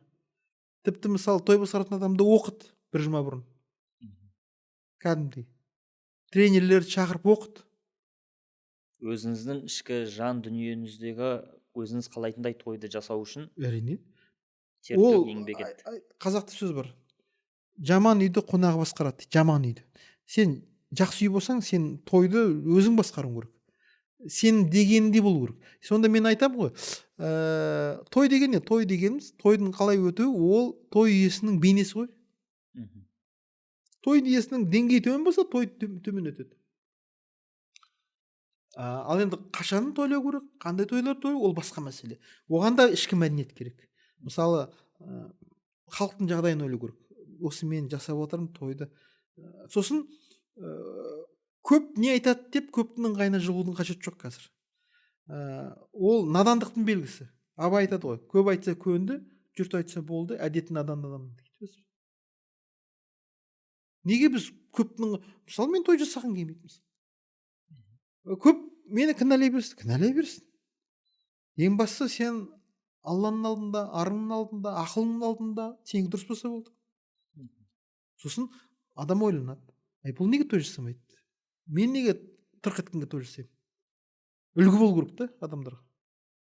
Кейде мысалы ұзақ жердегі немесе белгілі бір себептермен кей тойға барғыңыз келмейді. Иә. Оған да құрметпен қарау керек. Құрметпен қарау керек. Оны қазіргі кезде адамдар түсіністікпен қарау керек. Яғни бұл жердегі мәселе мында ғой. Енді шыны керек, бәрі кедейліктен шығады ғой. Мысалы, той иесі ресторан жалдап қояды, соған мысалы ақшасы да жоқ төлейді. Келген адамның аузына қарап отырады. Ол келмей қалса шығынға батады. Сондықтан ренжиді. Енді дәл осындай жағдайда той жасау қажет па, қажет емес пе? Меніңше, егер жаңағы біз айтып отқан үйлену тойынан басқа той қажет емес. Үйлену тойынан басқа той. Ұзатумен үйлену.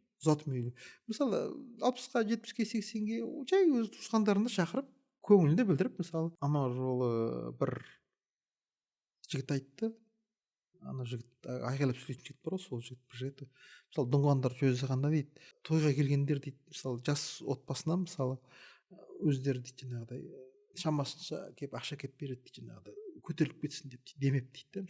Осы мәселеде біз той жасамай-ақ, мысалы егер бір адам кәсіп ашып жатса, бір адам мысалы жолға шығайын деп жатса, бір адам оқуға кетейін деп жатса, мысалы жаңағы мәшһүр айтады, бұрын қазақта болған дейді, жаңағы уыстап құйса толады дейді.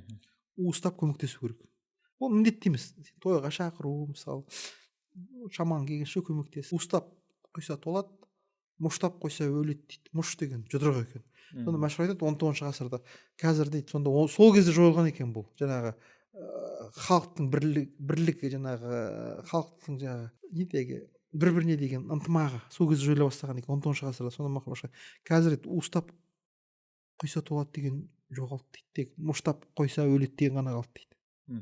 Қазір мысалы шынында да бізде әлеуметтік желіде мысалы мұштап бір бірін өлтіріп жатқан қазақ қой мысалы. Аямайды бір бірін, өкінішке қарай. Ал енді біреу жақсылық бизнес жасайын деп жатса, мысалы уыстап құйып толтырып тастауға болады. Әңгімеде айтып еді ғой, досымыз ресторан ашты, жапқан біз болдық дейді, жаңағы ресторанды. Күнде барып тегін тамақ ішіп кетеміз. Керісінше абай айтады ғой, әлгі негізінен мал бірлік емес дейді. Ақыл. Өнер алды бірлік дегенде, ал ақыл бірлік дейді. Егер мысалы бір адам үйленіп жатыр, мысалы жастар үйленіп жатыр, осыған көмегіңіз болсын мысалы. Шамасы бар адамдар әркім өздерге бір уыстап құйса, сол демеу болады да. Ол міндетті емес та, тойды күтіп отыру. Өте түсінікті. Енді той мәселесін көтердік, мәселелерді айттық, шешу жолдарын ұсынғандай болдық. Түйіндейік. Жалпы бұрынғы тойларды білесіздер, өздеріңіз көрдіңіздер, жаңа палаткадағы той. Қазіргі тойларды да көріп жүрсіздер. Енді арна қалай қарай кетіп бара жатыр? Алдағы 10 жылдықта, 20-30 жылдықта қазақтың тойы қалай болады, қалай өзгереді, соны бір пайымдап көрсеңіз. Мен өзім ойлаймын, бізде қазіргі кезде мынау экономикамыз, біздің ішкі экономикамыз мысалы, ішкі экономикамыз, заводтар ашылып, мына ішкі бизнес, кіші бизнес дейді ғой, шағын кәсіпорындар көптеп ашылса, негізі той азая бастайды. Өйткені адамдардың той тойлауға уақыт болмай қалады. Әсіресе ауылдық жерлерде, мысалы аудандық орталықтарында, жалпы мынау дамыған елдерден үлгі алатын уақыт келді негізінен. Мен өзім ойлаймын, мысалы, егер алған жарың жақсы болса, бала шағаң өсіп, өніп, ғылым мен білімге бас қойса, күнде той емес пе үйің? Той іздеудің қандай қажеті бар? Түркшеде де сондай сөз бар. Әйелің жақсы болса, балаң жақсы болса, астындағы атын жақсы болса, тойға барудың не қажеті бар? Той сенің үйінде дейді. Үйінде емес пе той? Кірді тойла, шықта тойла деп. Не қажеті бар оның мысалы? Оның бәрі жетіспегеннен сондай бір адам бір сырттан той іздеп тұратын сияқты. Сосын мен бір мысал айтайын тағы да, бұны айтпай кетпеске болмайды. Бұның экономикаға зиянын айтайын сізге. Тойшылдықтың жаңағы жаназаға жаппай барудың зиянын айтайын. Бір інім бар, иә. Сол інімде өзі егін егеді, соның 20 жұмыскер бар екен. Соның бірде бір қазақ жоқ дейді ішінде. Бәрі орыс дейді. Соны мен сұрадым, сен неге жаңағыдай қазақтарды алмайсыз? Айтады, қазақтарды алмайды, өйткені қазақтар жұмыс істемейді дейді. Бір күнде тойға сұранады, екінші жаназаға сұранады, үшінші қырқына, үшінші жетісіне сұранады дейді. Ол өзі егінді жинайтын өзі бір ақ ай уақыт дейді. Сондан бірде бір қазақ жоқ дейді, мен көрдіңіз. Сонда бұл ұлттық катастрофа негізінен. Айналып келгенде экономикаға зиян болды. Өте зиян болып тұр. Неге? Өйткені өз қазағын жұмыс қалмай отыр. Неге? Қазақ, тойшыл қазақ, жаназашыл қазақ неге конкуренцияға шыдамай жатыр? Орыс та алады жұмысқа, өзбек та алады, бірақ қазақты алмайды. Бұл ойланатын жағдай. Апат қой бұл. Ұлттық апат кәдімгідей. Сондан осы біздің ойшыл адамдар, жаңағыдай халықтың алдында жүрген адамдар, осы мәселені айту керек. Сосын мысалы жаназа мәселесі. Жалпы имамдар осыны айту керек негізінен. Парыз кифая деген бар, парыз айын деген бар. Парыз кифаяда ол міндетті емес парыздар. Бір адам жазса, қалған адамдар. Иә, мысалы бір әулетте 30 адам бар дейік, мысалы 6 ағайындымыз, сол 6 ағайынның ішінен бір адам барса, жаназаға қалған мойнынан түседі. Бізде жаназаға бәрі бару керек. Парыз айын қылып жүрген. Парыз айын қылып жүрген. Неге? Имамдар осыны айту керек қой. Оның зардабын кім тартып жатыр? Зардабын қарапайым қазақ тартып жатыр. Жұмыс қалмай жатыр. Бармасақ ренжиді дейді. Ұят болады дейді. Бой көрсетпедің басқа. Айту керек қой, мысалы. Бір адам барса, болды. Қалған адам мойнынан түседі. Бар ма дінде? Бар ғой. Өзің оқыдың ғой дінде. Соны неге айтпаймыз біз? Өзбек ағайындар қалай шешті той мәселесін? Таңғалыпта жасайды екен тойды. Таңғалыпта. Мысалы деймін да, олар таң намазын оқиды, таңға сағат 9-ға дейін той жасайды, 9-да тойып тамақ жұмысқа барады. Сонда экономикасына зиян келмейді. Жұмыста жасалады, тойда тойланады. Иә. Керемет. Енді той иесіне, тойға баратын адамдарға және той басқарушыларға бір өзіңіздің ағалық ақылыңызды әлде? Мен енді айтайын деп отқан былай. Ойыңызды айтсаңыз. Харекет қыл, абай айтады ғой, харекет қыл, пайдасы көп кетесің де. Яғни жалпы көптің қамын ойлаңыздар. Негізі өз қамдарыңды ойлай бермеңіздер. Сіз егер жағдайыңыз жақсы болса, мысалы, сол бір жиын терін, егін, шөп бәрі тоқтаған кезде бір жаңағыдай өте бір ыңғайлы уақытта адамдарды шақырып ас беріп жаңағыдай ешкімнен ештеңе дәметпей мысалы жасасаңыз болады, егер жағдайыңыз бар болатын болса. Яғни сосын мына 30 жыл 40 жыл оның бәрі бәсеке, осының бәрі жаңағыдай бір бірінен қалмау дейді ғой, мақтан, осының бәрін ақырындап доғару керек. Неге? Өйткені бұл ойсыздыққа жетелейді адамды. Адамның тіршілігіне зиян, адамның жалпы өміріне кедергі келтіретін нәрселер. Сен ойлауың керек та. Әсіресе мынау той басқарушы жігіттер қазақтың той бітпесін деген ұранды қою керек. Олар өз мүддесін ғана ойлап тұр. Жаңағыдай қалтасының қамы. Қалтасының, олай дұрыс емес. Олар керісінше олар Абай айтады, жүректі адам деген кім дейді? Жүректі адам дейді, зиянды болса да өзіңе зиян тисе де дейді, әділетті нәрсені айту керек дейді. Зиянды болса да өзіңе. Олар айту керек, мысалы, тойдың да тойы бар дейді ғой, мысалы, ол тойдың өзінің мөлшері бар. Асырып алмаңдар, ойлы той болсын. Мен ылғи айтамын ғой, кімнің, Шекспирдің бір несі бар ғой, пьесасы, пир во время чумы дейді. Яғни оба кезіндегі той дейді, сөз бе? Оба кезінде. Оба. Чума деген бар ғой, жұқпалы дерт. Пир во время чумы деген өте жаман сөз ғой, мысалы. Жалпы халықтың мысалы жалаңаш экономикалық жағынан мысалы әсіреп инфраструктура, жаңағыдай экономиканы әртараптандыруы деген нәрселер әлі жасалмай жатып. Жалпы халықтың еңсесін көтеріп алмай, жалпы енді бір қызығы, еңсесі көтерілген халықтың өзі тойды ақырындап өзі доғара бастайды екен. Өйткені бірінші орынға не шығады? Жаңағыдай кәсіп мәселесі, тиімділік мәселесі. Мысалы, өзім Түркияда болдым, мысалы. Түркияда бұндай аса төк той жоқ. Дұрыс па? Неге? Есейіп кеткен халық. Әр тиынын санап отыр, мысалы. Тұрмыс тіршілік ету оңай емес. Басқа, мысалы, өзбекті көріп отырсыздар, мысалы. Іргеміздегі. Олар да бәрін санап отыр, мысалы. Есеп дейді ғой, есеп. Есеп білмеген есек дейді. Есептеу керек, мысалы. Тойдың есебін білмей. Мен өзім ойлаймын, негізі той дегеніміз сен жетістікке жетуің ғой, мысалы. Ғылымда жетістікке жетсең, мысалы, ғылымда жетістікке сол той, мысалы, негізінен той ғой. Ғалымдарға құрмет көрсету керек, көбірек. Ұстаздарға құрмет көрсету керек, мысалы. Мысалы, жапондардың үйренуі керек. Жапондарда ұстаздар күні деген күн жоқ екен, мысалы. Олардың өзінің бір төсбелгісі болады екен. Ұстаздарға бүкіл жерде бірінші кезекте орын беріледі екен. Банкілерде бірінші орын, аптекада бірінші орын, дүкенде бірінші орын, метрода тұрып орын береді. Жалпы жаппай құрмет көрсетілді ұстазға деген. Бұл біздің дінде де бар ғой, мысалы, ұстазға құрмет, пайғамбарға құрмет дейді, мысалы, пайғамбарға құрмет, дінге құрмет, мысалы. Сол сияқты біз осы кімге құрмет көрсету керек, ниет ойлау керек деген мәселе шешіп алуымыз керек қой. Сонда бұл жерде Абай алдымызға шығады. Абай не дейді? Өсек өтірік мақтаншақ, еріншек бекер мал шашпақ. Бізде осының бәрі бар қазір. Біз қазіргі кезде балаларымыз сол тойға кеткен, жаңа қырт мақтан кеткен ақшаны балаларды оқытуға арнау керек.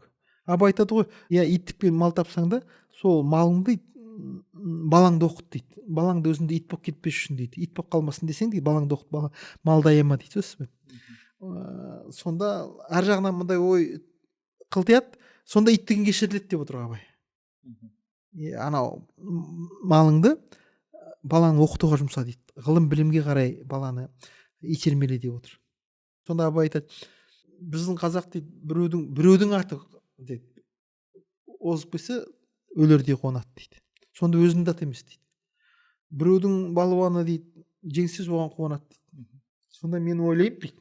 Сонда Абай айтады, мен өзім ойлаймын, сонда қазақтың басқа қуанышы жоқ па дейді. Сонда Абай нені меңзеп отыр? Абай айтады, ол өзінің өнер емес дейді, ол балуан басқа бір адам, ат басқа бір өзінен шыққан жоқ, өзінен шыққан жоқ.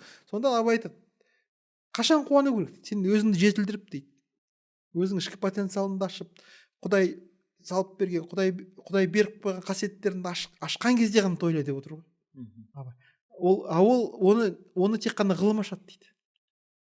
Қуансаң қуан сол кезде. Мен интернетті ашсам, 2000 қанша жыл Абайдың тойы өтті ғой, сонда Абайдың тойы былай өтпеу керек ғой деп. Баяғыдан Абайдың тойы ғылымның тойы болу керек. Ғылымның тойы болу керек.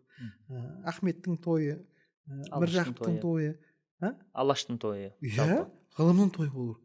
Мысалы, конференциялар өткізу, кітап шығарылу керек, шығармалар жатталу керек. Мысалы Абайдың қара сөздерінен, мысалы мен қара сөздерінен жіп қойса бүкіл қазақ Абайдың қара сөздерін жаттап алушы деп айтып едім.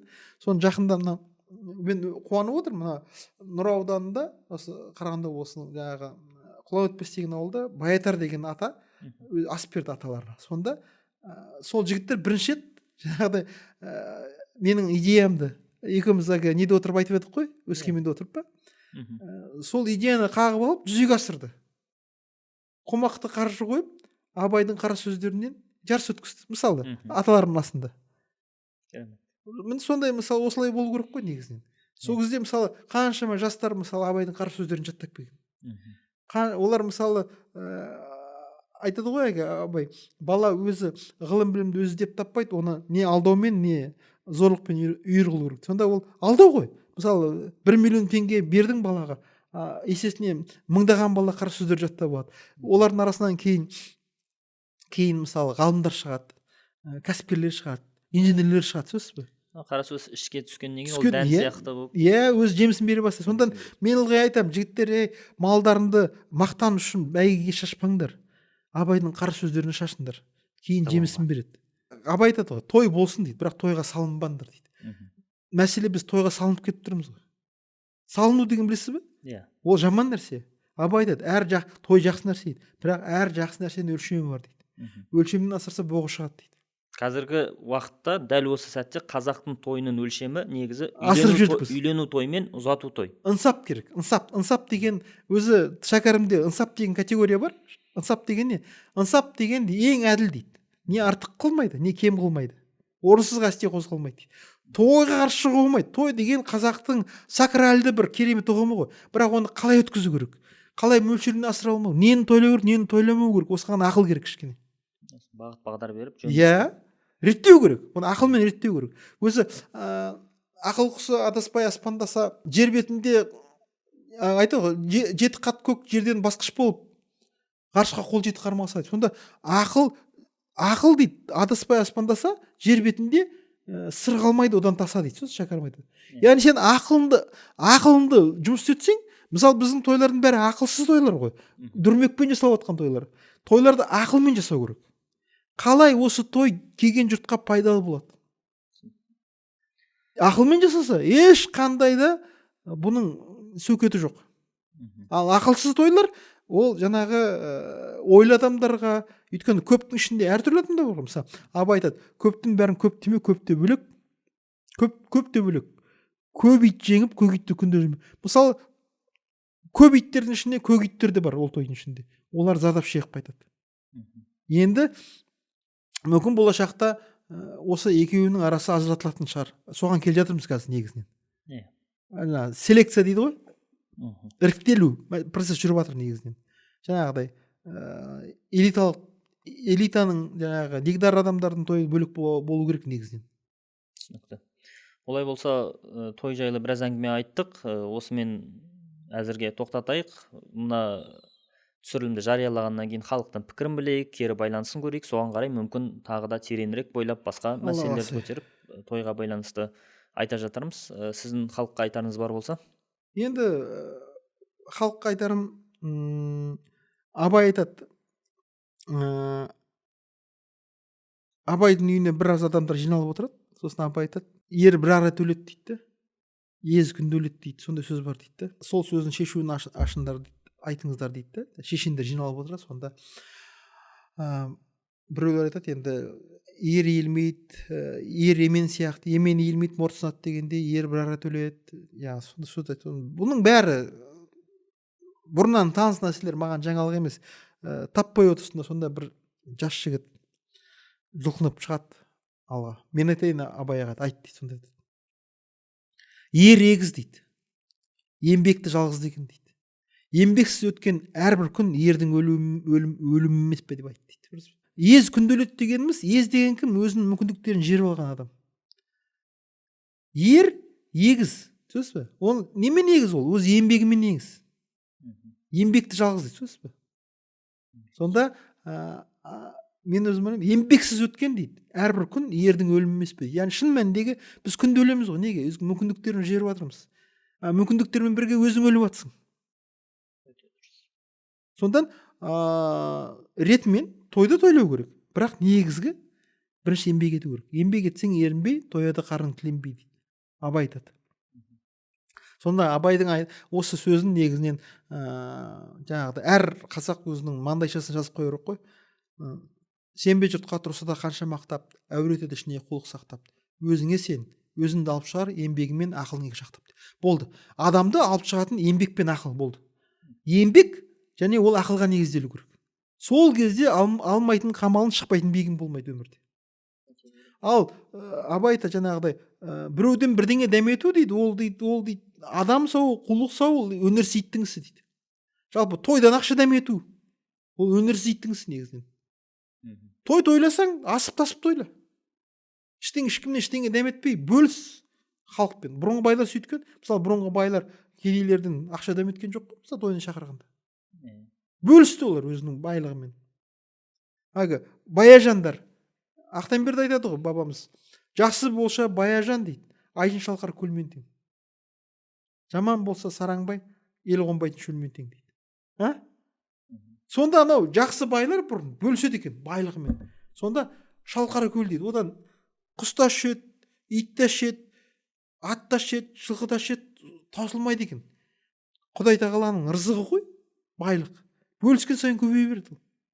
Сонда деген кезде тойла, саған кім не дейді? Аузы қисық болса да бай баласында шіркеу жоқ дейді. Аузы қисық болса бай баласы сөйлесін дейді. Бай болсаң тойла, саған кім қой дейді. Бірақ халыққа зиянды тегізбей, халыққа жаңа пайданы тегізіп, ал егер өзің кедей болсаң, өзің жаңағыдай жарымай отырсаң, қалай тойлайсың сен? Одан да сол күш қуатыңды сол өзіңді дамытуға жұмса, балаңды оқытуға жұмса деп отыр ғой Абай. Олай болса, бүгінгі әңгімеміздің түйіні осы болса керек. Осындай керемет нотамен бүгінгі бағдарламамызды дейік, бүгінгі шығарылымымызды аяқтаймыз.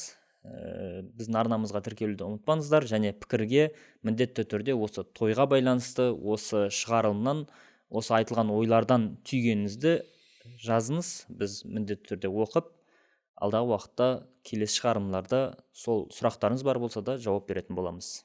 Аман есен болыңыздар. Рахмет. Алғыс білдіреміз.